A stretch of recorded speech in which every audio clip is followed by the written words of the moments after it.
সুপ্রিয় চাকরি প্রত্যাশী ভাই বোনেরা, আশা করি আপনারা সবাই ভালো আছেন।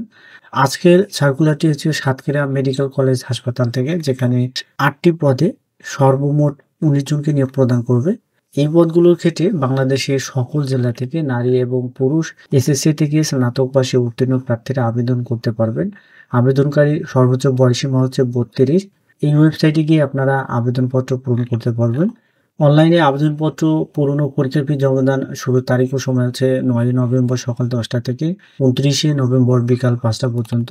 এবং এখানে যে পদগুলো দেয়া রয়েছে সেটি হচ্ছে কম্পিউটার অপারেটর, ৬০ মুদ্রাক্ষরিক কম্পিউটার অপারেটর, অফিস সহকারী কম্পিউটার মুদ্রাক্ষরিক, instrument caretaker, linen keeper, ward master, trainer ও অফিস সহায়ক। আজকের এই ভিডিওতে এই সার্কুলার সম্পর্কে আরও বিস্তারিত জানতে হলে ভিডিওটি না টেনে সম্পূর্ণ দেখতে থাকুন। মূল ভিডিওতে যাওয়ার আগে ছোট একটা অনুরোধ, আপনি যদি এই চ্যানেলে নতুন এসে থাকেন তাহলে অবশ্যই চ্যানেলটিকে সাবস্ক্রাইব করবেন, আর যদি ফেসবুক পেজ থেকে দেখে থাকেন তাহলে অবশ্যই পেজটিকে ফলো দিয়ে পাশে থাকবেন। এখানে প্রথমে যে পদ সেটি হচ্ছে কম্পিউটার অপারেটর। এই পদে একজনকে নিয়োগ দেওয়া হবে। সর্বোচ্চ বয়সসীমা হচ্ছে ৩২। বিজ্ঞান বিভাগ থেকে স্নাতক পাশে উত্তীর্ণ প্রার্থীরা আবেদন করতে পারবেন। কম্পিউটার প্রশিক্ষণপ্রাপ্ত সহ কম্পিউটার মুদ্রাক্ষরিকে প্রতি মিনিটে বাংলায় ২৫ এবং ইংরেজিতে ৩০ শব্দের গতি থাকতে হবে। এছাড়াও কম্পিউটার ওয়ার্ড প্রসেসিং সহ কম্পিউটার চালানোর দক্ষতা ও অভিজ্ঞতা থাকতে হবে এবং কম্পিউটার গতি সহ সংশ্লিষ্ট বিষয়ে স্ট্যান্ডার্ড অ্যাপটিটিউড টেস্টে উত্তীর্ণ হতে হবে। দ্বিতীয় পদটি হচ্ছে ৬০ মুদ্রাক্ষরিক কম্পিউটার অপারেটর। একজনকে নিয়োগ প্রদান করবে। সর্বোচ্চ বয়সীমা হচ্ছে ৩২। দ্বিতীয় শ্রেণী বা সমমানের সিজিপিতে স্নাতক বা সমমানের ডিগ্রি, কম্পিউটার প্রশিক্ষণপ্রাপ্ত সহ কম্পিউটার মুদ্রাক্ষরিক সর্বনিম্ন প্রতি মিনিটে ইংরেজিতে ৩০ এবং বাংলায় ২৫। কম্পিউটার ওয়ার্ড প্রসেসিং সহ কম্পিউটার চালানোর দক্ষতা ও অভিজ্ঞতা থাকতে হবে। কম্পিউটার গতি সহ সংশ্লিষ্ট বিষয়ে স্ট্যান্ডার্ড অ্যাপটিটিউড টেস্টে উত্তীর্ণ হতে হবে। ৩ নম্বরটি হচ্ছে অফিস সহকারী কম্পিউটার মুদ্রাক্ষরিক। এই পদে একজনকে নিয়োগ দেওয়া হবে। সর্বোচ্চ বয়সসীমা হচ্ছে ৩২। দ্বিতীয় বিভাগ বা সমমানের সিজিপিতে উচ্চ মাধ্যমিক সার্টিফিকেট বা সমমানের পরীক্ষায় উত্তীর্ণ। এছাড়াও অন্যান্য যে যোগ্যতাগুলো রয়েছে সেগুলো হচ্ছে কম্পিউটার প্রশিক্ষণপ্রাপ্ত সহ কম্পিউটার মুদ্রাক্ষরিক সর্বনিম্ন প্রতি মিনিটে ইংরেজিতে ২০ এবং বাংলায় ২০ শব্দ। কম্পিউটার ওয়ার্ড প্রসেসিং সহ কম্পিউটার চালানোর দক্ষতা ও অভিজ্ঞতা থাকতে হবে এবং কম্পিউটারের গতি সহ সংশ্লিষ্ট বিষয়ে স্ট্যান্ডার্ড অ্যাপটিটিউড টেস্টে উত্তীর্ণ হতে হবে। ৪ নম্বরটি হচ্ছে ইনস্ট্রুমেন্ট কেয়ারটেকার। এই পদে একজনকে নিয়োগ দেওয়া হবে। ইলেকট্রিক্যাল বা মেকানিক্যাল ট্রেডে উচ্চ মাধ্যমিক সার্টিফিকেট পরীক্ষায় উত্তীর্ণ হতে হবে এবং কম্পিউটার এমএস অফিসে কাজ করার দক্ষতা থাকতে হবে। ৫ নম্বরটি হচ্ছে লিনেন কিপার। এই পদে ৩ জনকে নিয়োগ প্রদান করবে। যে কোনো স্বীকৃত বোর্ড হতে কমপক্ষে জিপিএ 2.50 তে এইচএসসি সার্টিফিকেট বা সমমানের পরীক্ষায় উত্তীর্ণ হতে হবে। কম্পিউটার এমএস অফিসে কাজ করার দক্ষতা থাকতে হবে। ৬ নম্বরটি হচ্ছে ওয়ার্ড মাস্টার। এই পদে একজনকে নিয়োগ দেওয়া হবে। এইচএসসি বা সমমানের পরীক্ষায় উত্তীর্ণ হচ্ছে শিক্ষাগত যোগ্যতা। এছাড়াও কম্পিউটার এমএস অফিসে কাজ করার দক্ষতা থাকতে হবে। ৭ নম্বরটি হচ্ছে ট্রেইলার। এই পদে একজনকে নিয়োগ দেওয়া হবে।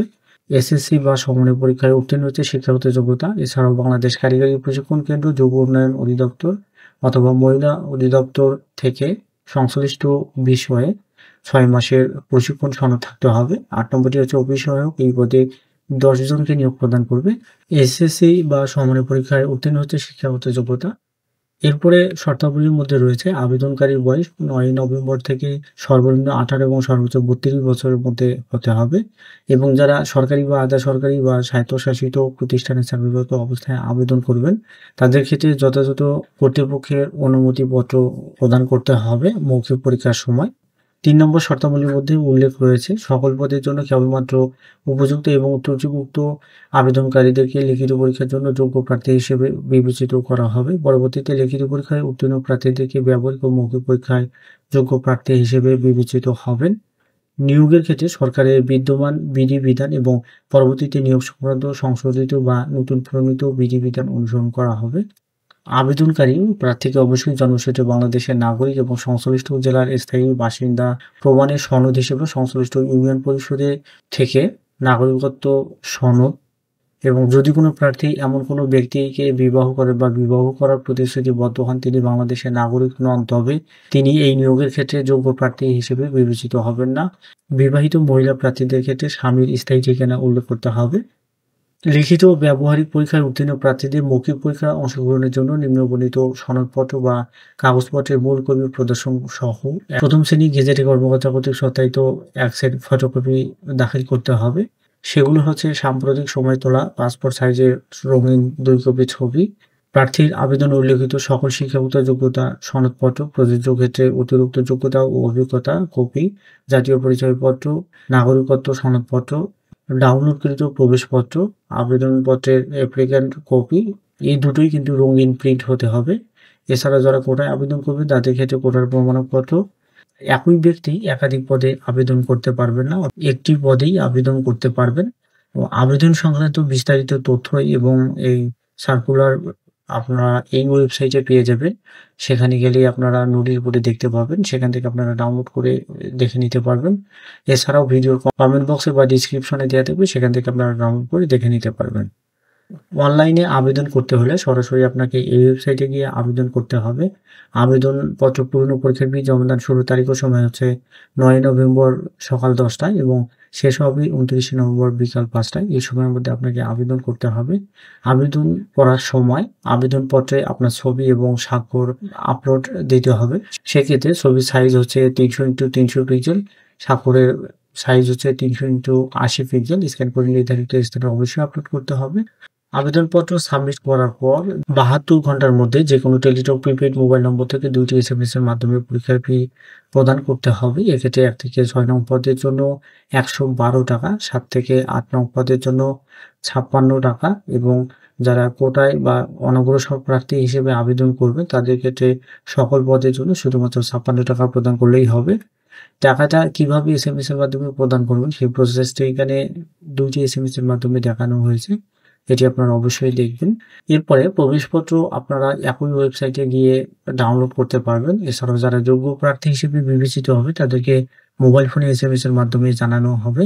আপনার মোবাইল নম্বরে প্রেরিত এসএমএস এ ইউজার আইডি এবং পাসওয়ার্ড দেয়া থাকবে। সেই ইউজার আইডি এবং পাসওয়ার্ড ব্যবহার করে পরবর্তীতে এডমিট কার্ডটি ডাউনলোড করতে পারবেন। এডমিট কার্ডটি ডাউনলোড করার পর অবশ্যই সেটি প্রিন্ট করে নেবেন রঙিন, এবং কোনো ক্রমে যদি আপনার ইউজার আইডি এবং পাসওয়ার্ড হারিয়ে যায় বা পুনরুদ্ধার করতে চান সেক্ষেত্রে এই প্রসেসে আপনাকে পুনরুদ্ধার করতে হবে।